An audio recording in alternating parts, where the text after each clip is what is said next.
धम्मपद गाथा क्रमांक 273, 274, 275 और 276, ऐसी 4 धम्मपद की गाथाओं की देशना तथागत भगवान बुद्ध ने श्रावस्ती के जेतवन विहार में बड़े भिक्षु संघ के साथ रहते हुए 500 भिक्षुओं के सामने ये 4 बड़े महत्वपूर्ण गाथाओं की देशना तथागत बुद्ध ने की है।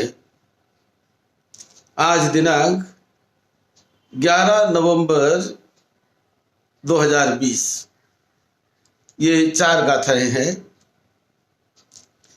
मग्गा नठंगी को सिठो सच्चानं चतुरा पदा विरागो सिठो धम्मानं दीपदानं चक्षुमा। दूसरी, ऐसे व मग्गो नथयो दस्सनस विशुद्धिया एतं हि तुम्हें पटी पज्जथ मारसेतं पमोहनं। तीसरी, एतं हि तुम्हें पटिपन्ना दुख संतं करिसथ अखातो मया मग्गो अय्याय सल्लकंतनं। और चौथी गाथा, तुम्हें ही किच्चं मातप्पं अखतारो तथागता पटिपन्ना पमोक्षन्ति झायिनो मारबंधना।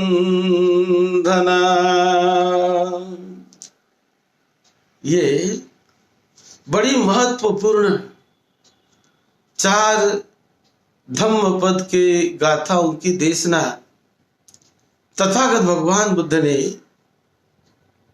श्रावस्ती के जेतवन विहार में रहते समय 500 भिक्षुओं को उद्देश्य करके ये देशना की थी।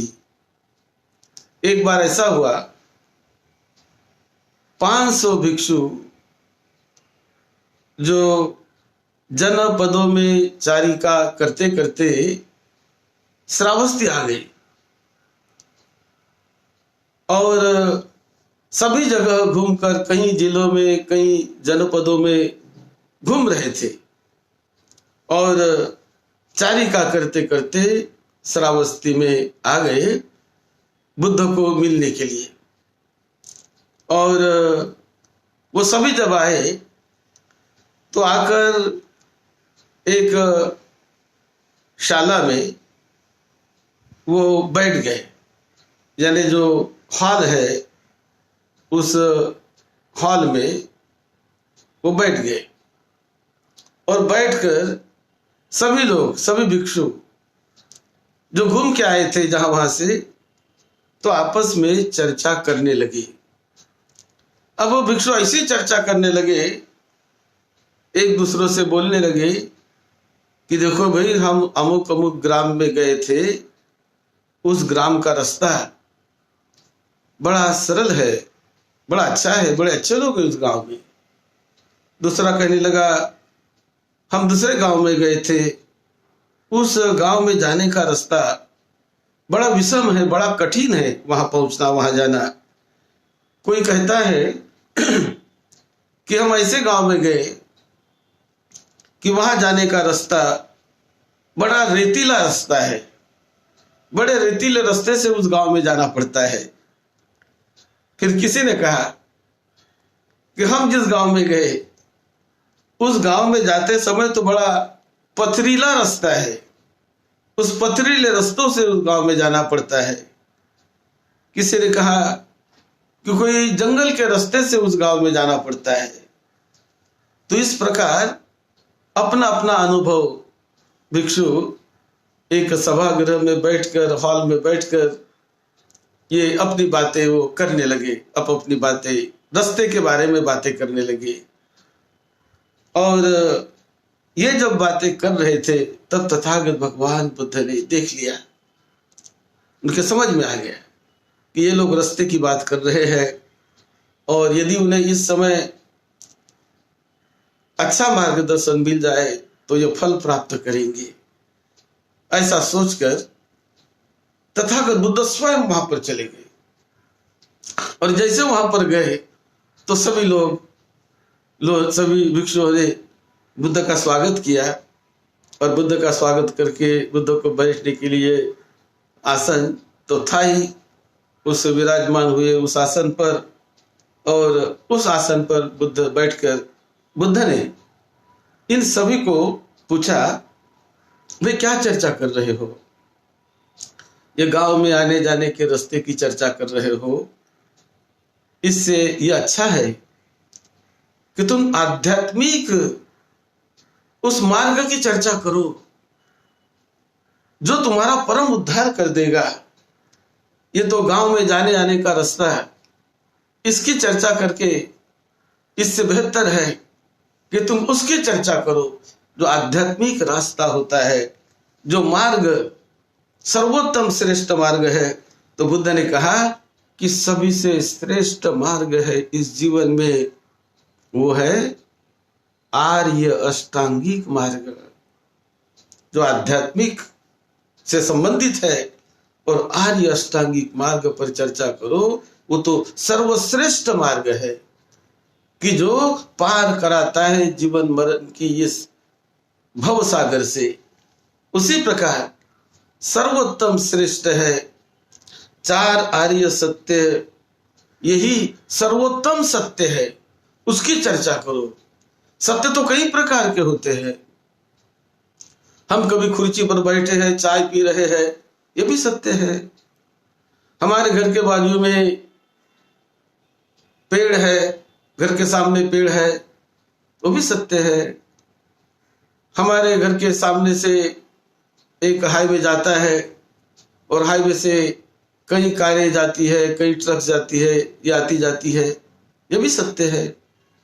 तो सत्य तो कई प्रकार का होता है, कई प्रकार का सत्य होता है, लेकिन सबसे श्रेष्ठ सत्य है चार आर्य सत्य है। वो सर्वोत्तम सत्य जिसे माना जाता है, जो जीवन को, इस दुख को जल मूल से काट कर बाहर फेंक देते हैं। ये दूसरे सत्य है, इनका उपयोग कुछ समय तक होगा, कुछ लाभ होगा उन सत्यों से, लेकिन चार आर्य सत्यों से जो लाभ होता है, चार आर्य सत्य जो है यह परम सत्य है। कौन से चार आर्य सत्य? कि मनुष्य जीवन में दुख आता है, दुख है मनुष्य जीवन में, इस प्रकार का या उस प्रकार का दुख है, दुखों को कोई नकार नहीं सकता। ये पहला सत्य है। बहुत विस्तार से तथागत बुद्ध ने दूसरी जगह बताया, ये पहला सत्य। दूसरा सत्य है कि दुख बिना कारण नहीं होता, कोई न कोई कारण है दुख का, ये दूसरा आर्य सत्य है। तीसरा सत्य है कि जो भी दुख का कुछ भी कारण हो, उस कारण को दूर करके उससे बाहर निकला जा सकता है, ये तीसरा आर्य सत्य है।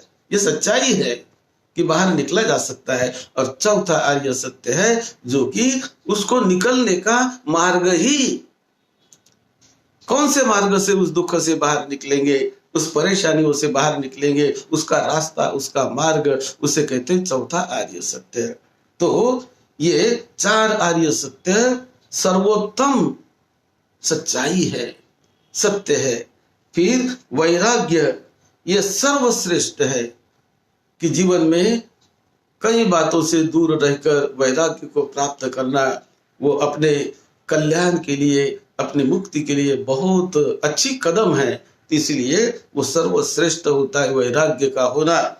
और तथा बुद्ध कहते हैं कि द्विपद में जो 2 पैर वाले प्राणी है, 2 पैर वाले, 4 पैर वाले, मनुष्य लोग, देवता लोग, ये सभी में तथागत भगवान बुद्ध सर्वोत्तम सर्वश्रेष्ठ है। इस विश्व मंडल में देवी देवताओं में श्रेष्ठ है, मनुष्यों में श्रेष्ठ है, सर्वोत्तम सर्वश्रेष्ठ तथागत बुद्ध विश्व मंडल में हुआ करते हैं। ये सच्चाई है। इसी प्रकार तथागत बुद्ध पंच चक्षु तथागत बुद्ध को प्राप्त होती है। ये पंच चक्षु प्राप्त होना आसान बात नहीं। मनुष्य को तो केवल ये आंखों की चक्षु है, केवल हम आंखों से देखते हैं, लेकिन उसके अलावा जो आध्यात्मिक चक्षु होती है, जो पाना सामान्य आदमी के बस की बात नहीं, लेकिन वो पाई जाती है, ऐसा नहीं कि नहीं पा सकते।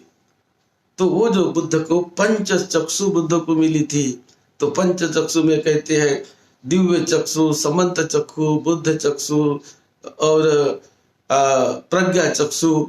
तो इस प्रकार की जो 5 चक्षुओं को पाने वाला व्यक्ति वो सर्वोत्तम है तथागत बुद्ध। तो उनका ज्ञान असीम अमाप उनका ज्ञान होता है, तो उसकी चर्चा करो। और सबसे बड़ी शुद्धि है, सबसे बड़ा मार्ग है, वो है विशुद्धि का मार्ग। सबसे बड़ा मार्ग है मुक्ति का मार्ग, कि हमें मुक्ति मिल जाए, हमें निर्वाण मिल जाए, हमें मोक्ष मिल जाए, हम सारे दुखों से, सारे जंजालों से, सारे भय से, सारे विकारों से मुक्त बन जाए। तो मुक्त बनने वाला, बनाने वाला जो मार्ग है वो सर्वश्रेष्ठ मार्ग माना जाता है, जिसे कहते हैं परम विशुद्धि का मार्ग। परम विशुद्धि के, परम मोक्ष के, परम निर्वाण के साक्षात्कार का मार्ग, कि जिसका साक्षात्कार हो जाए, उससे बढ़कर दुनिया में और कोई मार्ग नहीं, और कोई रास्ता नहीं। कई रास्ते हैं दुनिया में, लेकिन इस रास्ते को जो हमें मोक्ष दिलाता है, जो हमें विशुद्धि दिलाता है, जो हमें मुक्ति दिलाता है, जो हमें स्वतंत्र बनाता है, हमें मुक्ति दिलाता है, परम मुक्ति दिलाता है, दुखों से मुक्ति, विकारों से मुक्ति, भय से मुक्ति, क्लेशों से मुक्ति और सारे भव बंधनों से मुक्ति। तो ये मुक्ति का मार्ग विश्व मंडल में सर्वश्रेष्ठ है। इसको जानो भिक्षु, इसकी चर्चा करो, इसको समझो और उस रास्ते से चलकर अपना उद्धार कर लो, अपना कल्याण कर लो। ऐसा जब तथागत बुद्ध ने ये 4 गाथाएं इस समय उन लोगों को बताई, और फिर बुद्ध कहते हैं कि तुम्हें ही किच्च आतपं अख तारो तथागता। यदि मुक्ति पाना है, अपने जीवन का उद्धार करना है, मोक्ष पाना है, उद्धार करना है जीवन का, तो तुम्हें ही किच्चम आतप, प्रयास तुम्हें ही करना पड़ेगा, चलना तुम्हें ही पड़ेगा। यह सत्यता है। कोई किसी को मुक्त नहीं कराता, कोई किसी पर उपकार नहीं करता, केवल रास्ता दिखाता है। जो भी तथागत होगा, जो भी सत्य पुरुष होगा, जो भी सत्य बोलने वाला व्यक्ति होगा, वो यही सच्चाई बताएगा, वो मार्गदर्शन करता है। चलना तो हर एक को चलना होता है। तुम्हें ही किच्च आतप अखा तारो तथागता, यानी तथागत, जो कोई तथागत होता है, जो कोई तथागत हुआ या जो कोई तथागत होगा, जो कोई सत्य महापुरुष होगा, वो लोगों को भ्रम में नहीं डालेगा, वो लोगों को गलत रास्ता नहीं बताएगा, वो सही रास्ता बताएगा। चलना तो आपको ही है।